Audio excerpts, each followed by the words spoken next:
नमस्कार. सखी सह्याद्रीच्या आजच्या भागात मी स्वप्न आपल्या सगळ्यांचं मनापासून स्वागत करते. 1 ऑगस्ट हा दिवस लैंगिक शोषण प्रतिबंध दिवस आणि जनजागृती दिवस म्हणून पाळण्यात येतो. खरं तर कुठल्याही कृतीमुळे समजा व्यक्तीला शारीरिक किंवा मानसिक त्रास आणि इजा होत असेल तर त्याला अत्याचार म्हणता येईल. पण त्याही पलीकडे समजा जर त्या व्यक्तीच्या मानवी हक्कांचं उल्लंघन होत असेल तर तोही अत्याचारच, नाही का? आज तो अत्याचार जो आहे तो आर्थिक असू शकतो, शैक्षणिक असू शकतो, भावनिक असू शकतो, लैंगिक असू शकतो. आजच्या काळात स्त्रीने पुरुषांच्या बरोबरीने अगदी सगळ्याच क्षेत्रात यशस्वीपणे झेप घेतलेली अत्याचाराला, विशेषतः लैंगिक शोषणाला बळी पडत असते. मग अशा वेळेला नेमकी स्त्रीची भूमिका कशी असली पाहिजे, त्यासाठी कोणते कोणते कायदे आहेत आणि या कायद्यांचं समजा जर उल्लंघन झालं तर कोणती कारवाई करण्यात येते, या आणि अशा अनेक प्रश्नांची उत्तरं आपण आजच्या भागात जाणून घेणार आहोत. आजचा आपला विषय काय आहे तो पाहून घेऊया. आजचा आपला विषय आहे कामाच्या ठिकाणी होणारं महिलांचं शोषण. आणि या महत्त्वपूर्ण विषयावर मार्गदर्शन करण्यासाठी आपण आमंत्रित केलेले आहे ॲडव्होकेट मनीषा जगताप यांना. मॅडम नमस्कार. नमस्कार. सखी सह्याद्री कार्यक्रमात मनापासून स्वागत करते.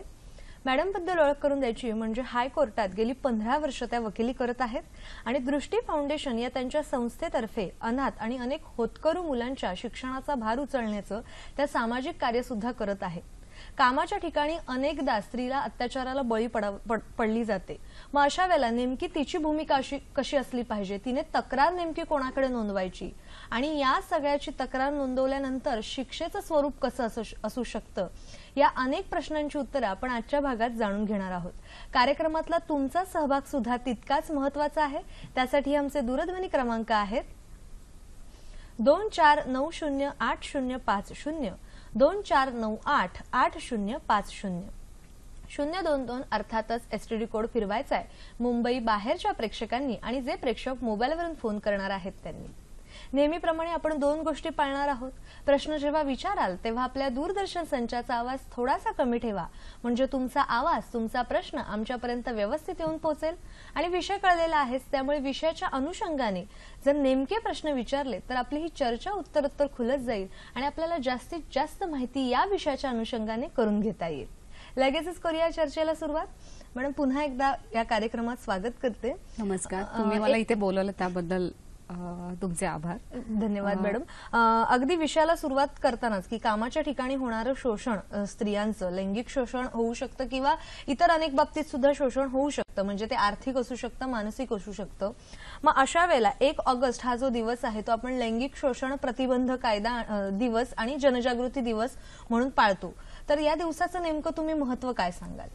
बेसिकली हा विषयाचा खूप चर्चेला घेतला नाही जात किंवा ओपनली डिस्कस नाही केला जात. लैंगिक शोषण हे विविध पातळ्यांवरती होत असतं, वेगवेगळ्या वयोगटात होत असतं. त्याची अगदी क्षुल्लक गोष्टीपासून सुरुवात होते, म्हणजे छोट्या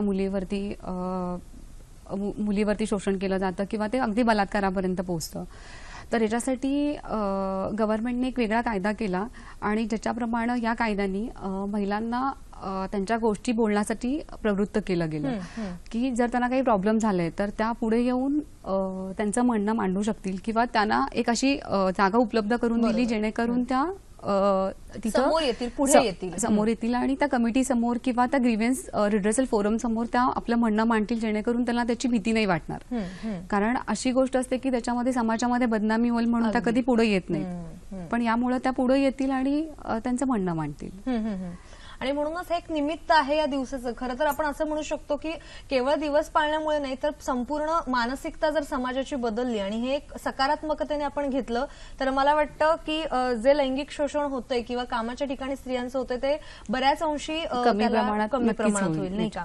मग आपण जेव्हा असं म्हणतो की स्त्रियांचं होतंय कामाच्या ठिकाणी तर नेमकं कशा प्रकारे हे शोषण केलं जातं?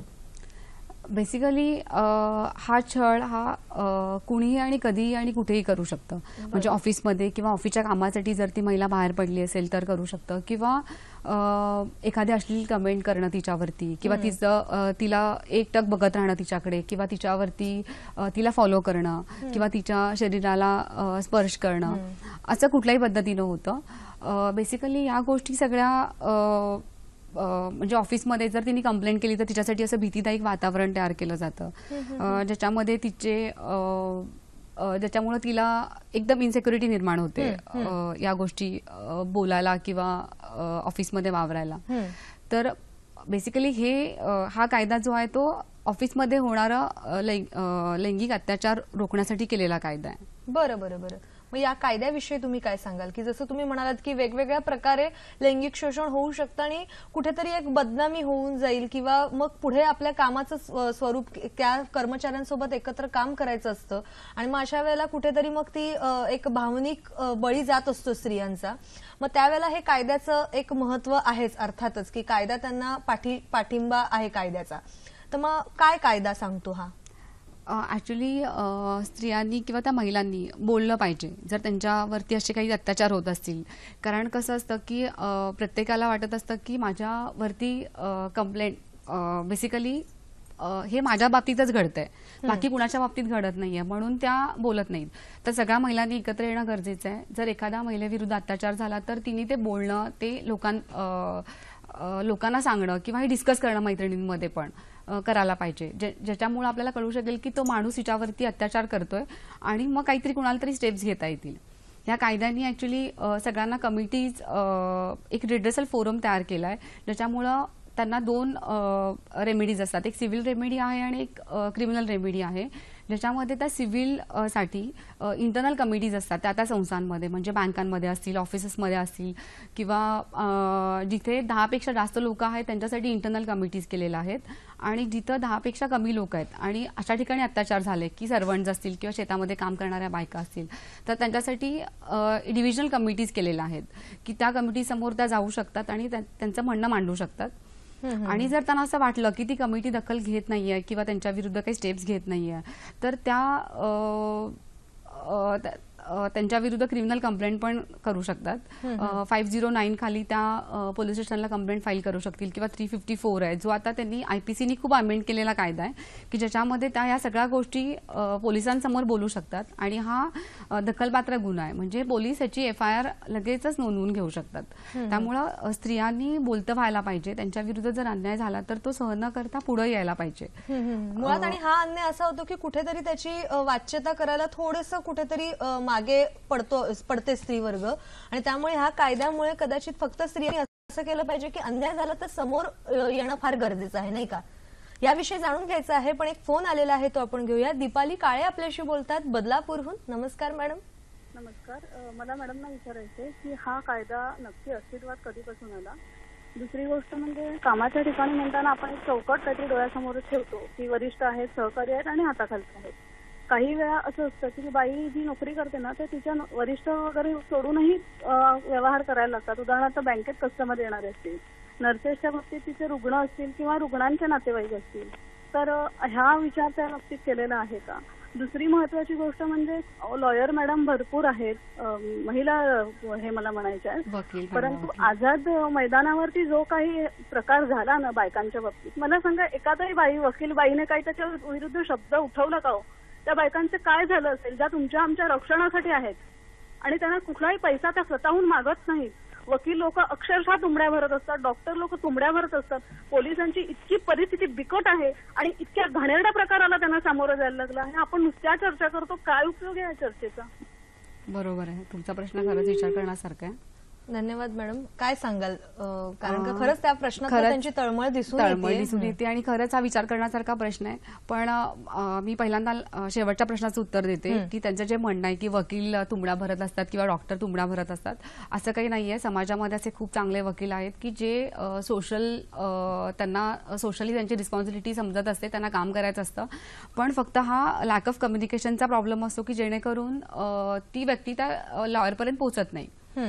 आणि हे फक्त वकिलांनी किंवा डॉक्टरांनी करण्यासारखं काम नाहीये. तुम्ही आम्ही आपण सगळे मिळून, म्हणजे समाजातले जे सगळे घटक आहेत ते मिळून पुढे येऊन काम करू शकतात. एखादा छोटा ऍक्सिडेंट झाला रस्त्यामध्ये तर आपण फक्त बघत राहतो, आपण स्वतःहून काय स्टेप्स घेतो हे प्रत्येकाने विचार करायला पाहिजे. फक्त बघायची भूमिका घ्यायची किंवा गव्हर्नमेंटवरती किंवा लॉयर्सवरती किंवा वकिलांवरती याची जबाबदारी टाकणं ठीक आहे, त्यांची जबाबदारी आहे, पण बरोबर सामान्य जनतेची पण जबाबदारी आहे. आपण म्हणजे काय करतो समाजासाठी ज्या समाजात हेही राहतो, बघायला पाहिजे त्या प्रत्येकाने. समाजाचं आपण काय, ज्या एका प्रश्नाचं उत्तर तर तुम्ही दिलेलं आहे, पण त्यांचे अनेक दुसरेही प्रश्न होते की जो कायदा आहे हा लैंगिक शोषणाच्या प्रतिबंधात्मक जो कायदा आहे तो नेमका कधीपासून अस्तित्वात आला? आता ऍक्च्युली हा कायदा आला 2013 मध्ये अस्तित्वात, पण याच्या अगोदर 1997ला जे विशाखाचं जजमेंट आलं, एक सुप्रीम कोर्टने जजमेंट दिलं, त्याच्यामध्ये डायरेक्टिव्ह दिलेले. म्हणजे हा कायदा जरी अस्तित्वात नसता तरी आपल्याला याच्या डायरेक्टिव्ह प्रमाणे स्टेप्स घेता आले असते. पण हा कायदा अस्तित्वात आल्यामुळं स्त्रियांना त्याची पूर्ण सिक्युरिटी मिळाली आणि त्या कायद्याच्या अंतर्गत त्या ही कंप्लेंट फाईल करू शकतात किंवा हे क्रिमिनल कंप्लेंट फाईल करू शकतात. बेसिकली जे त्यांनी विचारलं की बँक्समध्ये किंवा नर्सिंग म्हणजे हॉस्पिटल्समध्ये नॉर्मली असं होतं की कामाच्या ठिकाणी शोषण होते म्हणजे त्या स्त्रीचा तिच्या वरिष्ठ पुरुष अधिकाऱ्याशी काही संबंध येत असेल आणि म्हणून कदाचित शोषण होत असेल. तर असं नाहीये की बँकांमध्ये सुद्धा आपले समोरचे जे कस्टमर्स असतात त्यांच्याशी संवाद साधावा लागतो. नर्सेस असतात त्याला तिचे रुग्ण आणि रुग्णांचे नातेवाईक तिच्याकडूनही कदाचित त्रास होऊ शकतो. अगदी बरोबर. तर मग अशा वेळेला नेमकी स्त्रीची भूमिका काय असली पाहिजे? अगदी बरोबर आहे, कारण हे जे शोषण होतं ते पण लैंगिक शोषण कामाच्या ठिकाणी झालेलंच आहे. त्यामुळे त्यांना मी जे मगाशी सांगितलं की अशा प्रत्येक ठिकाणी कमिटीज तयार करायला पाहिजेत ज्या ऍक्टनी सांगितलेल्याप्रमाणे, आणि त्या कमिटीज पुढे यांचा ग्रीव्हियन्स सेल जो त्यांचा काही ग्रीव्हियन्स असेल तो त्या कमिटी समोर जायला पाहिजे. आणि सपोज एखाद्या ठिकाणी अशी कमिटी केलेली नसेल जिथं त्या मोठे हॉस्पिटल्स आहेत किंवा बँक्स आहेत, तर कुठल्याही एनजीओला किंवा कुठल्याही व्यक्तीला अशी एक अथॉरिटी आहे की ते हायकोर्टमध्ये येऊ शकतात आणि त्याच्या अगेन्स्ट पिटिशन फाईल करून ते डायरेक्शन देऊ शकतात की अशा ठिकाणी इतक्या महिला काम करतात आणि महिला काम करत असून पण इथं अशी कमिटी नाहीये, तर तुम्ही आम्हाला अशी कमिटी द्या ज्याच्यासमोर आम्हाला आमचा ग्रीव्हियन्स मांडता येईल आणि आमचं म्हणणं मांडता येईल. बेसिकली सगळ्यात महत्वाचं ह्याच्यामध्ये असं आहे की कमिटीमध्ये जी अध्यक्ष असते ती महिला असते आणि दुसरे 2 व्यक्ती असतात ते त्या इन्स्टिट्यूटमधलेच 2 ऑफिसर असतात, एम्प्लॉई असतात, की जेणेकरून त्या एम्प्लॉईचं म्हणणं पण ऐकता येईल आणि एम्प्लॉयरची पण बाजू मांडता येईल. एक व्यक्ती जिला कायद्याचं ज्ञान असतं अशी व्यक्ती असते किंवा मग सोशल एनजीओ मधली सोशल वर्कर म्हणून काम करणारी किंवा एनजीओ मधली एखादी व्यक्ती असते जिला कायद्याचं ज्ञान असतं अशी व्यक्ती. आणि जर तुम्ही फक्त इथं तुम्हाला वकील नसतात, जनरली तुमचं म्हणणं तुम्हाला स्वतःला मांडायला लागतं आणि तुम्ही एव्हिडन्स ॲफिडेव्हिट करून तुमचं एव्हिडन्स देऊ शकता, कारण अशा केसेसमध्ये तुम्हाला विटनेस मिळत नाहीत किंवा तुम्हाला कुणी तुमच्या बाजूने साक्ष द्यायला पटकन तयार होतं किंवा नाही होतं. तर अशा केसेसमध्ये तुम्ही तुमचं म्हणणं एव्हिडन्स ॲफिडेव्हिट वरती देऊन मांडू शकता, कारण या कमिटी समोर त्याला सिव्हिल कोर्टाचे सगळे अधिकार दिलेले आहेत आणि it's a quasi judicial authority. म्हणजे ही इथं डिसिप्लिनरी ऍक्शन घेता येते. पण जर एखाद्या व्यक्तीला म्हणजे एखाद्या महिलेला जर त्या व्यक्तीविरुद्ध क्रिमिनल कंप्लेंट करायची असेल तरी सुद्धा तिला पोलीस स्टेशनला कंप्लेंट करता येते. हे खूप महत्वाचं आहे आणि त्यासाठी जो 354 जो ऍक्ट होता आयपीसीचा तो खूप अमेंड केलाय. म्हणजे एखाद्या व्यक्तीकडे जर ती महिलेकडे जर तो पुरुष स्टेअरिंग करत असेल किंवा तिला फॉलो करत असेल किंवा अश्लील कमेंट करत असेल तरी सुद्धा तिला ही कंप्लेंट फाईल करता येते. हे खूप महत्वाचं, या कायद्याने खूप मोठा अधिकार महिलांना दिलाय. पण मला आता एक सांगायचंय की अशा केसेसमध्ये 10 मध्ये 8 ते 9 केसेस अग्री आहे मला की त्या खऱ्या असतील, पण एखादी दुसरी केस अशी बोगस असू शकते. त्या मुद्द्याकडे यायचंच आहे की समजा महिलेने तिला मिळालेल्या अधिकाराचा जर गैरवापर केला तर नेमकं काय पावलं उचलली पाहिजेत याविषयी या मुद्द्याकडे यायचंच आहे. खरं तर कामाच्या ठिकाणी होणारं शोषण कशा प्रकारे होऊ शकतं आणि त्यासाठी नेमका कोणता कायदा आहे याविषयी मनीषा जगताप तर आपल्याला सांगत आहेतच, पण आपण सुद्धा दूरध्वनीद्वारे संपर्क साधलेला आहे भारती विद्यापीठ पॉलिटेक्निक कॉलेज खारघर येथील प्राध्यापिका स्नेहल पाटील यांच्याशी. मॅडम नमस्कार. नमस्ते. सखी सह्याद्री कार्यक्रमात अतिशय मनापासून स्वागत करते. धन्यवाद. काय सांगाल या विषयासंदर्भात की कामाच्या ठिकाणी स्त्रियांचं होतंय शोषण, तर याविषयी नेमकी स्त्रियांची भूमिका कशी असली पाहिजे? कायद्याविषयी तर मॅडमने सांगितलेलं आहेच, तर याबद्दल आपलं मत काय सांगाल मॅडम? आपण आजकाल बघितलं तर या काळामध्ये जवळजवळ सगळ्याच फील्डमध्ये आपल्याला स्त्रिया काम करताना दिसतात. पण ही अतिशय खेदाची बाब आहे की लैंगिक शोषण या वर्क फील्डवरती स्त्रियांचे केले जाते. ज्या प्रकारच्या बातम्या आपण वारंवार ऐकतही असतो आणि जिथे एक गोष्ट मला प्रकर्षाने सांगावीशी वाटते की ती म्हणजे आपण या प्रसंगातली दुसरी बाजू फक्त बघतो. रिॲक्शन आहे तिथे, जिथे आपण ऍक्शनचा विचार करत नाही. आणि हे ऍक्शन जे आहे ती स्त्रियांची दुर्लक्ष करण्याची वृत्ती आहे. एखादा पुरुष जर आपल्याकडे बघताना त्याची नजर, वर्तणूक किंवा स्पर्श हे जर गैर वाटलं तर त्याची बऱ्याचदा स्त्रिया या गोष्टीवर बोलणं टाळतात, कदाचित घाबरून टाळतात. तर स्त्रियांनी हे लक्षात घेतलं पाहिजे की आवाज ही सगळ्यात मोठी ताकद आहे. स्त्री जातीचं प्रबोधन म्हणून मी असं सांगू इच्छिते की स्त्रीने तिच्या हातातील ताकद ही ओळखली पाहिजे. म्हणजे आयुष्यातील बेसावत क्षण टाळण्यासाठी सावधतेने वागणं हे खूप गरजेचं आहे. जसं की आता आपल्या ऍडव्होकेट सखीने सांगितले की जर ऑफिसमध्ये एखाद्या स्त्रीचं लैंगिक शोषण होत असेल आणि तिने ही गोष्ट जर व्यक्त केली ऑफिसमध्ये, तर त्याच्यावर सुद्धा एक प्रकारचा दबाव किंवा एक वातावरण असं तयार केलं जातं की त्यामुळे ती स्त्री घाबरली जाते. पण याकरता ट्रेनिंग देताना एम्प्लॉईजला जर आपण सेक्स अब्युजमेंट अवेअरनेस याबद्दल जर ट्रेनिंग दिलं तर ही गोष्ट टाळली जाऊ शकते. नक्कीच. धन्यवाद मॅडम, आपण या कार्यक्रमात सहभागी झालात त्याबद्दल. जसं आता मॅडमने सुद्धा सांगितलं की समजा एखादी स्त्री लैंगिक शोषणाला बळी पडत असेल तर ती कुठेतरी एक दबाव असतो आणि त्यामुळे मग ती पुढे यायला थोडी घाबरत असते. पण अशा वेळेला हा कायदा जो आहे तो नक्कीच त्यांना मदत करू शकतो. पण असं होतं की कायद्याची सुद्धा बऱ्याच वेळेला माहिती नसते. पण त्यामुळे आता ही माहिती करून घेणं सुद्धा खूप गरजेचं आहे आणि त्यासाठीच जनजागृती करण्याच्या उद्देशाने आजचा हा दिवस आहे. काय सांगाल मॅडम तुम्ही? ऍक्च्युली तुम्ही असे कार्यक्रम करून ही जनजागृती करण्याचा प्रयत्न करतच आहात, पण असे काही ठिकाणी ऑफिसेसमध्ये ट्रेनिंग देणं गरजेचं आहे की जेणेकरून हा कायदा अस्तित्वात आहे हे सर्वांपर्यंत पोहोचेल. कारण बऱ्याच लोकांना माहिती नसतं की हा कायदा आहे आणि ह्याचे या रेमेडीज आहेत आणि आपण या कायद्याच्या अंतर्गत इकडे कंप्लेंट फाईल करू शकतो किंवा याच्या अगेन्स्ट आपण काहीतरी स्टेप्स उचलू शकतो. जेव्हा ते लोकांपर्यंत पोहोचेल तेव्हा लोकांना कळेल की आपल्याला कायद्याचं प्रोटेक्शन आहे आणि त्याच्याप्रमाणे महिला समाजामध्ये स्टेप्स उचलतील. आपल्याला एक फोन आलेला आहे तो आपण घेऊया. किशोर नगरकर आपल्याशी बोलतायत वरळीहून. नमस्कार सर. हा नमस्कार. बोला. माझ्या मते स्वतःला चांगल्या रीतीने प्रेझेंट करणे हा प्रत्येक व्यक्तीचा हक्क आहे, परंतु त्याचा अतिरेक झाला की गैरसमज निर्माण होऊ शकतो. तर आपले काय मत आहे व आपला काय सल्ला आहे? आभारी आहे. बरोबर, धन्यवाद.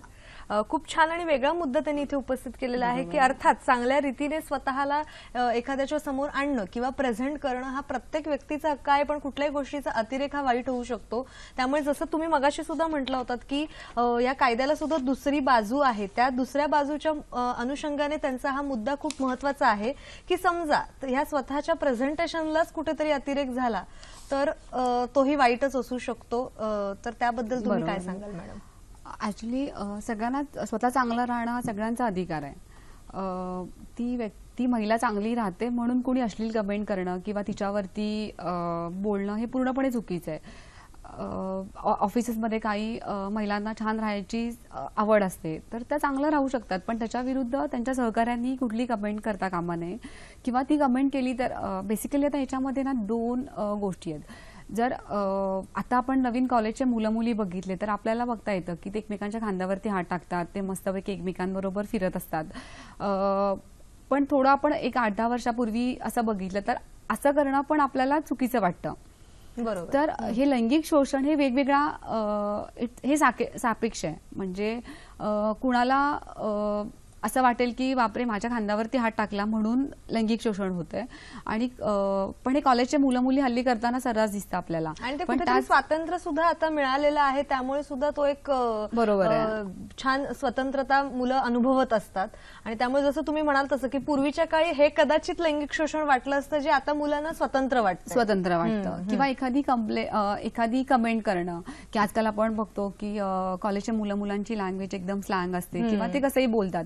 तर अशी लँग्वेज आपण जनरली ऑफिसेसमध्ये किंवा एखाद्या कलिगनी वापरली तर ते लैंगिक शोषण होऊ शकतं. तर हे लैंगिक शोषण हे सापेक्ष आहे, म्हणजे ते व्यक्तिसापेक्ष आहे की कोण काय करतं. आता एखाद्या आपण ऑफिसच उदाहरण घेऊयात की एखाद्या स्त्रीला जर एखादा सहकारी खूप जवळचा वाटत असेल आणि दुसरा सहकारी तेवढा जवळचा वाटत नसेल तर ती त्याच्याशी जेवढा मोकळेपणाने बोलू शकते तेवढी त्या दुसऱ्या सहकाऱ्याशी बोलली नाही. याचा अर्थ असा नव्हे की तिचं कॅरेक्टर खराब आहे किंवा ती अशीच आहे. कारण जनरली अशा कंप्लेंट्स घेऊन जेव्हा महिला पुढे येतात तेव्हा आपल्याला लोकांचं एक असतं, लोक दोन्ही साईडनी बोलतात.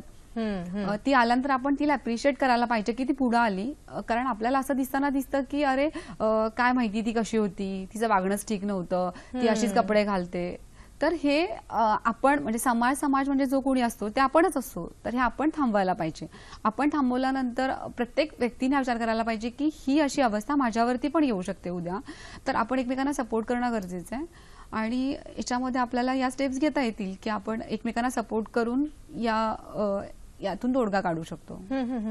म्हणजे त्या जसं तुम्ही म्हणालात तसं की ती स्त्रीने पुढे आल्यानंतर कुठेतरी तो एक दबाव असतो की अरे बापरे, आता मला पुन्हा याच लोकांसोबत काम करायचंय, मग अशा वेळेला मी तक्रार केल्यानंतर मग मलाच त्याचा पुढे जाऊन त्रास होऊ शकतो.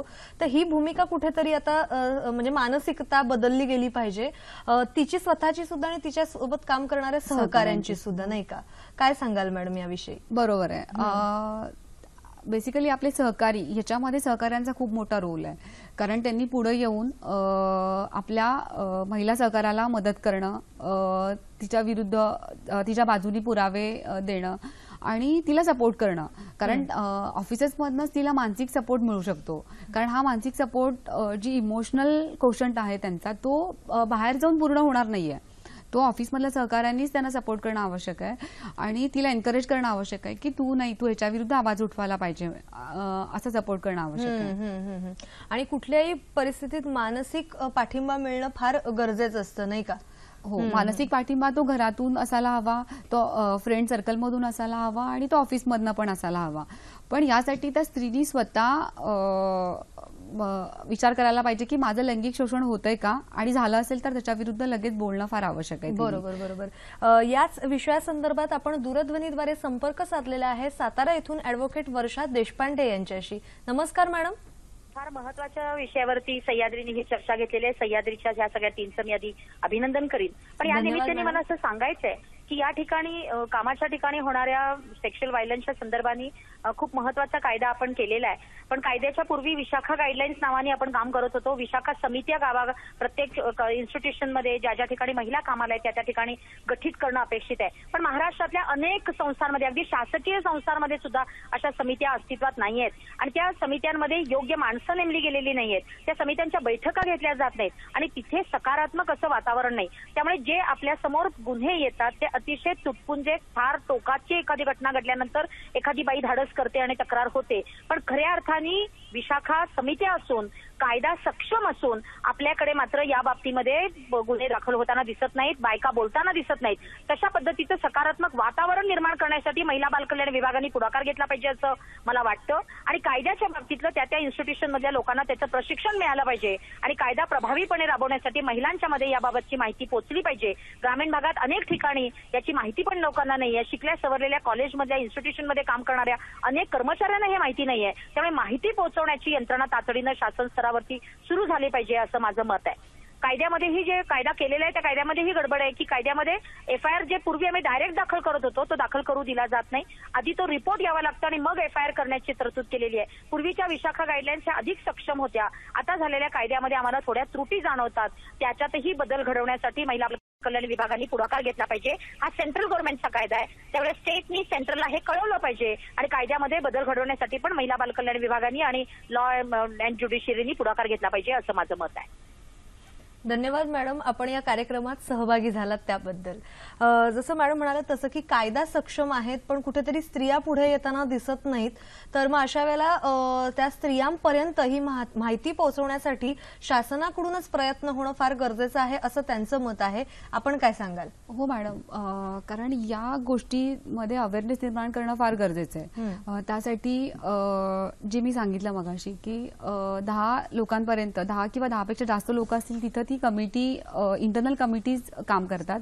पण 10पेक्षा कमी जिथं लोक असतील तिथं डिस्ट्रिक्ट लेवलला कमिटी असते आणि ज्याचे ऑफिसर्स तालुका लेवलला असतात, पण याचा तालुका लेवलला किंवा जिल्हा लेवलला असतात, पण याची माहितीच लोकांना नसते आणि ज्याच्यामुळं ह्या स्त्रिया किंवा त्या मुली पुढे येत नाहीत आणि आपली कंप्लेंट देत नाहीत. तर शासनाने अशा प्रकारचे खूप सारे कार्यक्रम घेऊन लोकांपर्यंत हे पोहोचवायला पाहिजे. आणि त्यांचा दुसरा मुद्दा होता की आताचा जो कायदा आहे म्हणजे विशाखा गाईडलाईन्स आल्यानंतरचा जो कायदा आहे त्याच्यामध्ये त्रुटी आहेत असं त्यांचं म्हणणं होतं. त्याबद्दल काय सांगाल मॅडम? मॅडम, त्याच्यासाठी IPCनी 354 जो अमेंड केलाय तर त्याच्या खाली आपल्याला FIR फाईल करता येते. आणि पहिल्यांदा तो नॉन कॉग्निझेबल ऑफेन्स होता, पण आता तो कॉग्निझेबल केलाय, तो दखलपात्र गुन्हा केलाय. म्हणजे आता पोलीस FIR घेऊ शकतात जो 354 जो अमेंड केलाय त्याच्याप्रमाणे. आणि मॅडम ज्याप्रमाणे म्हणाल्या की कमिटीने रिपोर्ट दिल्यानंतर मग आपण 509 खाली IPC खाली कंप्लेंट फाईल करू शकतो. तर ह्या दोन्ही गोष्टी आहेत. आणि याच्या अगेन्स्ट आपण म्हणजे महिलांनी स्वतःहून पुढे येऊन बोलल्यानंतरच हाच आहे की महिलांनी स्वतःहून पुढे आले पाहिजे. आणि त्यासाठी मला वाटतं त्यांच्या ते जे पोषक वातावरण सभोवतालचं आहे ते पोषक वातावरण तिच्या सहकार्यांनी करणं फार गरजेचं आहे. तर ती महिला सक्षमतेने पुढे येईल आणि या सक्षम कायद्याची मदत घेऊ शकेल, नाही का? आणखीन जाणून घेऊया, पण आपल्याला एक फोन आलेला आहे तो आपण घेऊया. मधुकर आपल्याशी बोलतात साताऱ्याहून. नमस्कार सर. नमस्कार. मधुकर शेंबडे, निवृत्त माध्यमिक शिक्षक, सातारहून बोलतोय. बोला. नमस्कार मॅडम. नमस्कार. मला ॲडव्होकेट मॅडमना असं सुचवायचे आहे या माध्यमातून दूरदर्शनच्या की गावातील तलाट्याचे केबिन पासून ते जिल्हाधिकारी, कमिशनर, शासनाच्या सर्व कार्यालयातील बंद असलेलं चेंबर हे ट्रान्सपरंट असलं पाहिजे. अगदी बरोबर. 6 इंच बाय 6 इंच काच तिथं मोकळी असली पाहिजे. कितीतरी कार्यालय बंदिस्त आहेत. चंद्रकांत कुमार SP इथं होते, त्यांनी सगळ्या पोलीस स्टेशनच्या काळ्या काचा काढून टाकायला सांगितल्या होत्या. म्हणजे अशा प्रकारची प्रवृत्ती होण्यास परिस्थिती निर्माण होऊ नये अशी एक विनंती आहे. दुसरी एक मी विनंती करतो की कलम 304B, कलम 313, 366, 10 वर्ष, 3 वर्ष अशा अमक्या छेडछाड केली तर एवढी दंड होतो. ही पत्रकं काच फलकामध्ये लावली असताना तारुण्यामध्ये असणारी मुलं याच्यापासून दूर राहतील. आणि मी सातारच्या पोलीस अधीक्षक संदीप पाटील यांना हे पत्रक दिले सुद्धा सगळ्या शाळांमध्ये लावण्यासाठी. अरे वा सर, यातून जनजागृती होऊ शकते आणि गैरप्रकाराला आळाही बसू शकतो. नक्कीच नक्कीच. खूप आपण जसं म्हटलं तसं की फक्त त्या स्त्रीने पुढे न येता आपण सुद्धा त्या समाजाचे काहीतरी देणं लागतो, म्हणून प्रत्येकाने पुढे आलं पाहिजे. तर त्यांचं हे खूप छान उदाहरण आहे, हा खूप छान आदर्श आहे. काय सांगाल मॅडम? हो मॅडम, खूपच छान. यांनी जे सजेशन्स दिले ते खरंच विचार करण्यासारखे सजेशन्स आहेत. आणि आता खूप असे केबिनचं त्यांनी सजेशन दिलं ते खूपच विचार करण्यासारखं सजेशन आहे की जेणेकरून अशा गोष्टी होणारच नाही. पण सर मला एक सांगायचं की अशा गोष्टी फक्त केबिनमध्येच नाही होत. जर ती महिला त्या कामासाठी बाहेर गेली, ऑफिसच्या कामासाठी, किंवा 2 मिनिटासाठी ती कुठे बाहेर गेली आहे, तर अशा गोष्टी एकटेपणामध्येच केल्या जातात. जेव्हा तो व्यक्ती एकटा असतो तेव्हा केल्या जातात. फक्त केबिनला काचा लावून फक्त हा प्रश्न सॉल्व्ह नाही होणार आहे. पण जसं तुम्ही सांगितलं की याचे पत्रकं लावले पाहिजे, त्याचा अवेअरनेस निर्माण केला पाहिजे, हे खूप महत्त्वाचं सजेशन तुम्ही दिलेलं आहे या कार्यक्रमाच्या माध्यमातून.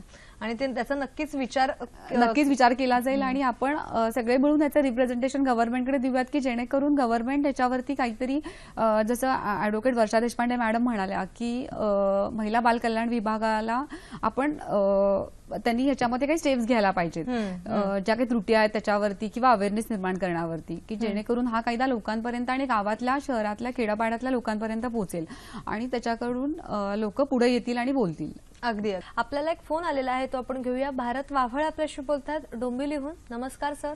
माझा प्रश्न असा आहे की बऱ्याच वेळा आपण पाहतो की सरकारी, निमसरकारी किंवा खासगी कार्यालयामध्ये महिला कर्मचाऱ्यांना त्यांच्याच पुरुष सहकार्याकडून लैंगिक शोषण समोर जावं लागते. मग त्यामध्ये अश्लील शर्यबाजी किंवा हालचालीवरून त्यांना त्रास दिला जातो. कित्येक वेळा तर मोबाईलच्या माध्यमातून त्यांना अश्लील मेसेज किंवा फोटो पाठवले जातात. परंतु आमच्या महिला ह्या आपली बदनामी बाहेर किंवा इतर होऊ नये म्हणून ते तक्रार करण्यात धाडवत नाही. तर अशा प्रकारे त्यांनी कोणता मार्ग स्वीकारावा आणि यामध्ये कायद्यामध्ये कुठली तरतूद आहे? धन्यवाद. बरं, धन्यवाद. नेमकं म्हणजे असं जी पीडित महिला असते असं आपण म्हणू शकतो की लैंगिक शोषण झालंय तिच्या वरिष्ठ अधिकाऱ्यांकडून किंवा तिच्या सहकाऱ्यांकडून, तर मग अशा वेळेला त्या पीडित महिलेची भूमिका नेमकी कशी असली पाहिजे शोषण झाल्यानंतर? ऍक्च्युली यांनी जो प्रश्न विचारला तो खूपच चांगला प्रश्न आहे आणि हेच आजकाल घडतंय. ऍक्च्युली त्या महिलेला एक सेफ एन्व्हायरमेंट देणं खूप गरजेचं आहे आणि जे सेफ एन्व्हायरमेंट दिल्यानंतर ती पुढे येईल आणि ती बोलेल. जसं आता प्रश्न विचारल्यानंतर त्यांनी विचारलं की टेक्स्ट मेसेजेस आहेत किंवा सोशल साईट्स आहेत किंवा पोर्नोग्राफिक व्हिडिओज दाखवतात किंवा शेरेबाजी करतात, तर असं केल्यानंतर ते लैंगिक शोषणच आहे आणि त्याच्या अगेन्स्ट ती महिला प्रॉपर कमिटीकडे जाऊ शकते, अथॉरिटीकडे जाऊ शकते. आणि जर तिथं कमिटी नसेल, ग्रीव्हन्स रिड्रेसल फोरम नसेल, तर ती महिला पोलीस स्टेशनला पण जाऊ शकते आणि त्याच्या विरुद्ध कंप्लेंट करू शकते. पोलीस स्टेशनमध्ये हा तिचा गुन्हा नक्की घेतील आणि जर तिला तिचं नाव गुप्त ठेवायचं असेल तरी तेही ती करू शकते. स्वतःची गुप्तता पाळून पण ती कंप्लेंट फाईल करू शकेल किंवा तिच्या वतीनं तिच्या घरचे पण येऊ शकतील कंप्लेंट फाईल करण्यासाठी. बरोबर. आता मॅडम तुम्ही एक कमिटीचा उल्लेख केलेला आहे की म्हणजे मगाशी सुद्धा तुम्ही सांगताना म्हटलं होतं की कमिटी जी असते ती प्रत्येक ठिकाणी नेमली पाहिजे आणि त्या कमिटीकडे म्हणजे एक व्यासपीठ आपण म्हणू शकतो की जिथे आपल्यावर जो आपल्याला जी तक्रार नोंदवायची आहे ती आपण त्या कमिटीकडे नोंदवू शकतो. तर नेमकं ही कमिटीचं कार्यप्रणाली काय सांगाल तुम्ही?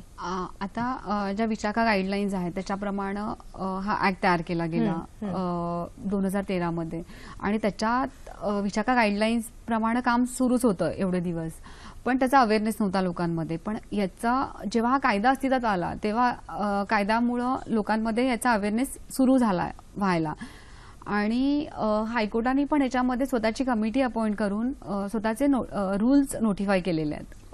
आणि त्यांनी डायरेक्शन दिलेले आहेत की डिस्ट्रिक्ट कोर्टामध्ये पण अशा कमिटीज व्हायला पाहिजेत, हायकोर्टमध्ये पण अशी कमिटी व्हायला पाहिजे आणि अशा कमिटीज ज्या आहेत त्याच्यामध्ये कोण बघणार आहे, कोण काम करणार आहे, तर त्याचं सगळं आपल्याला वेबसाईटवर बघायला मिळतं की कुठल्या जजेसच्या समोर ती केस जाईल, म्हणजे कंप्लेंट कमिटी कुठल्या जजेसच्या समोर चालेल किंवा डिस्ट्रिक्ट कोर्टामध्ये पण त्या कमिटीबद्दलचं डिस्क्रिप्शन देतं. म्हणजे जेव्हा या अशा रिड्रेसल फोरम कमिटी तयार होतात तेव्हा त्याची माहिती त्या ऑफिसमध्ये लावणं फार गरजेचं आहे, जेणेकरून त्या सगळ्या महिलांना किंवा तिथल्या सगळ्या लोकांना माहिती होईल की अशा कमिटीज आहेत आणि आपल्याला त्यांच्यासमोर आपली बाजू व्यवस्थित मांडता येईल.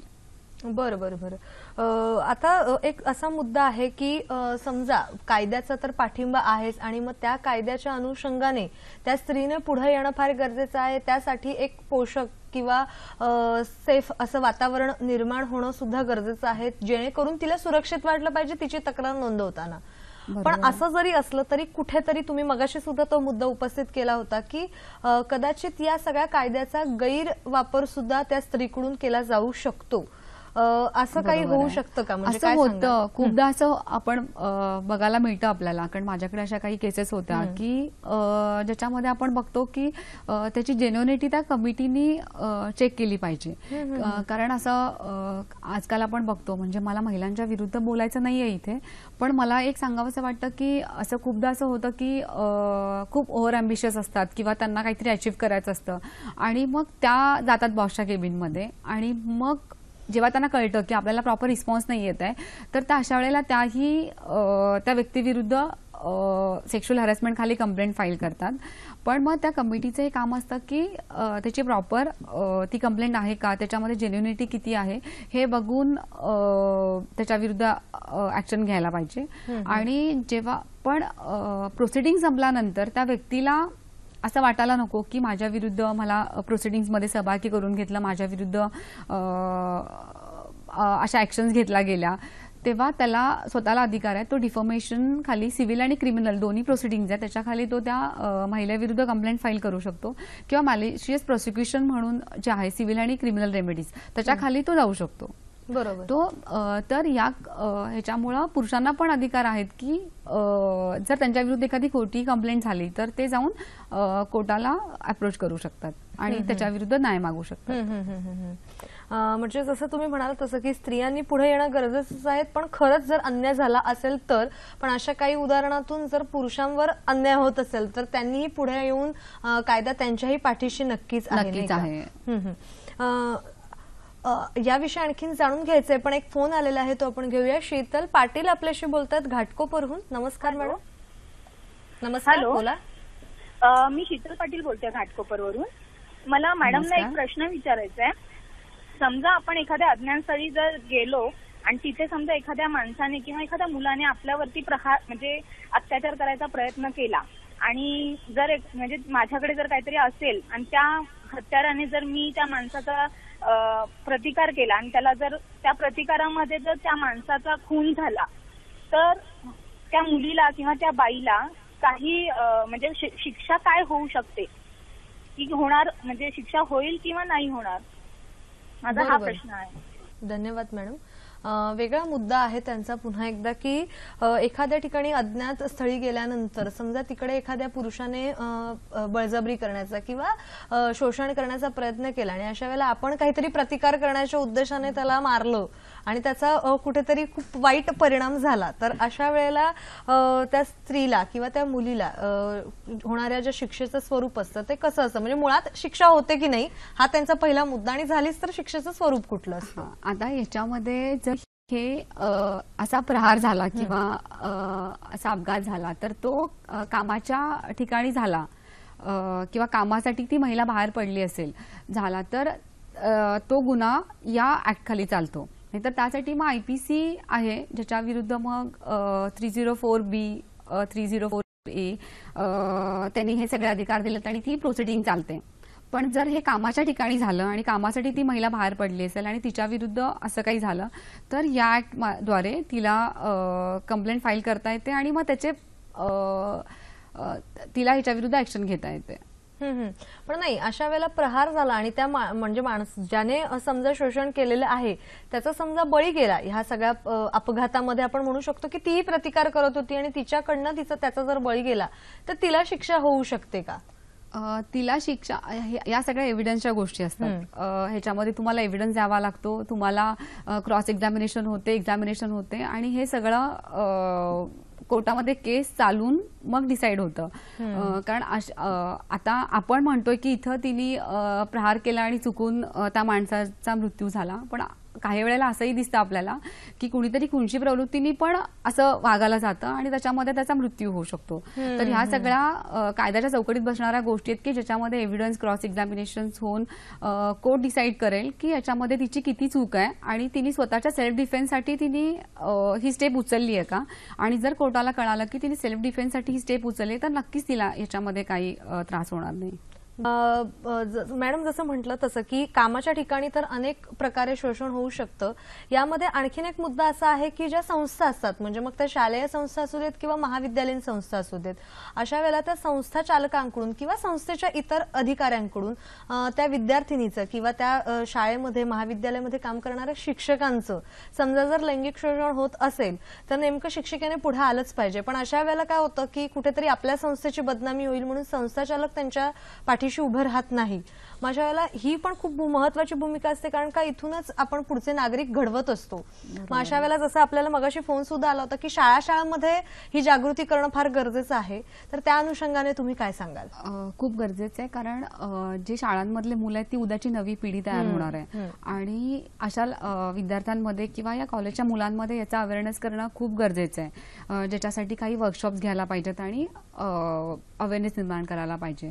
आता आपण काही स्कूल्समध्ये बघितले की शाळेच्या वेळामध्ये त्या टीचर्सवरती किंवा मुलांवरती अत्याचार झाले तर अशा वेळेला होतं काय की त्या संस्थेची बदनामी होते.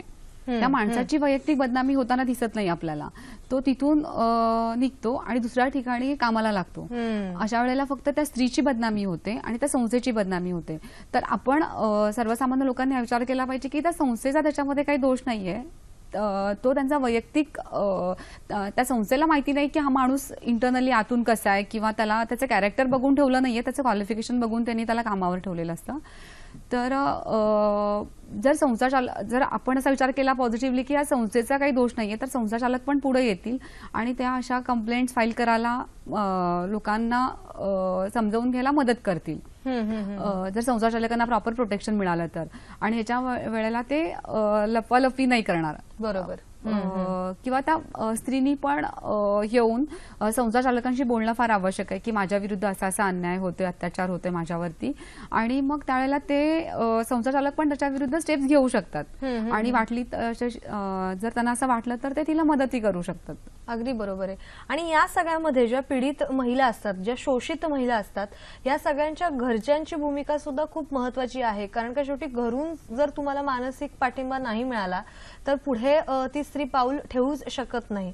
तर याविषयी मॅडम काय सांगाल तुम्ही? बरोबर आहे. घरच्यांचा सगळ्यात मोठा सपोर्ट असतो. तुम्ही काही कराल तिथे घरच्यांचा सपोर्ट हा खूप महत्वाचा आहे. जर अशी तिने कंप्लेंट केली तर घरच्यांनी तिला सपोर्ट करणं फार आवश्यक आहे, कारण हे खूप मोठं स्ट्रगल असतं. आता आपण या कमिटीचा पिरियड आहे 30 दिवसांचा. 30 दिवसांमध्ये त्या कमिटीसमोर हिअरिंग होईल आणि त्यातून ती जे काही निष्पन्न होईल ते होईल. पण अशा वेळेला घरच्या लोकांनी तिला मदत करणं, तिचं मानसिक संतुलन व्यवस्थित ठेवण्यासाठी मदत करणं आणि तिच्या फ्रेंड सर्कलनी तिला सपोर्ट करणं, ह्या गोष्टी खूप महत्त्वाच्या आहेत. बेसिकली कायदा तर असतोच, आपण बघतोय की कायदा आहे, कायद्यातनं पळवाटा दिसतात लोकांना, पण प्रत्येक व्यक्तीनं समाजातला विचार करायला पाहिजे की do the right thing when no one is looking at you and that is a integrity. तर अशी इंटिग्रिटी आपण सर्वांनी आपल्या स्वतःमध्ये आणायला पाहिजे. आणि आपण किती दिवस कायद्याची मदत घेत राहणार आहे? जर सर्वांनीच ठरवलं की मी चांगलं वागेन, मी काहीतरी करेन, मी समाजासाठी काहीतरी करेन, तर आपल्याला या कायद्यांची गरज घ्यायची पण लागणार नाहीये, वेळ येणार नाही आपल्यावरती. आणि दुसरी गोष्ट, जेव्हा आपण बघतो सहकारी जी कलिग असते महिला, तिच्याशी बिहेवियर करताना, तेव्हा प्रत्येकाने विचार केला पाहिजे की जर माझ्या बहिणीशी किंवा माझ्या आईशी किंवा माझ्या घरच्या व्यक्तीशी जर असं कोणी बिहेव केलं तर मला आवडेल का? आणि प्रत्येक वेळी त्यांनी त्या माणसाने दुसऱ्याच्या शूजमध्ये जाऊन विचार करणं आवश्यक आहे, जेव्हा त्याची प्रश्नाची उत्तरं त्याला मिळतील. अगदी अगदी मॅडम, तुम्ही खूप छान सांगितलं. आणि हाच महत्वाचा मुद्दा आहे की जर कामाच्या ठिकाणी स्त्रियांचं शोषण होत असेल तर त्या स्त्रियांनी अर्थातच पुढे यायला पाहिजे. कायद्याचा पाठिंबा तर आहेतच, पण त्या स्त्रीने पुढे येण्यासाठी तिच्या घरच्यांचा सुद्धा पाठिंबा खूप महत्वाचा आहे आणि त्याबरोबर तिच्या सहकार्याने सुद्धा तितकंच सुरक्षित आणि पोषक वातावरण निर्माण केलं पाहिजे, जेणेकरून कायद्याची मदत घ्यायची वेळ येणार नाही आणि स्त्री जी अत्याचाराला बळी पडते तीच वेळ येणार नाही, नाही का? कसा वाटला आजचा कार्यक्रम हे आमच्यापर्यंत जरूर पोहोचवणार आहातच, पण तत्पूर्वी उद्याचा सखी सह्याद्रीचा विषय काय आहे हे आपण पाहून घेऊया. उद्याचा विषय आहे जागतिक स्तनपान सप्ताहानिमित्ताचा उद्या सखी सह्याद्रीचा कार्यक्रम स्तनपान जीवनामृत या विषयावर मार्गदर्शन करण्यासाठी येणार आहेत डॉक्टर रुची ठाकूर, ज्या प्रसूती व स्त्रीरोग तज्ज्ञ आहेत, ससून रुग्णालय पुणे येथील. थेट प्रसारण होणार आहे मंगळवार दिनांक 2/8/2016 रोजी दुपारी 1 वाजता, ज्यामध्ये तुम्ही दूरध्वनीद्वारे संपर्क साधू शकता. याशिवाय ईमेल्सद्वारे सुद्धा तुमचे प्रश्न विचारू शकता. आजचा कार्यक्रम कसा वाटला हे आमच्यापर्यंत जरूर पोहोचवा. फेसबुकचं माध्यम आहे, ईमेल आयडीचं माध्यम आहे. फेसबुकसाठी तुम्हाला टाईप करायचं आहे www.facebook/sakhisahyadrady या आमच्या फेसबुक पेजला तुम्ही भेट देऊन तुमच्या प्रतिक्रिया नोंदवू शकता. याशिवाय sakhisahyadrady@gmail.com या ईमेल आयडीवर मेल्सद्वारे सुद्धा तुमचे अभिप्राय नोंदवू शकता. आज मात्र कार्यक्रमात इथेच थांबण्याची अनुमती घेतेय. मॅडम, तुम्ही इथे आलात आणि खूप महत्त्वाच्या विषयावर छान मार्गदर्शन केलं, त्याबद्दल सखी सह्याद्री परिवारातर्फे मनापासून धन्यवाद. थँक्यू.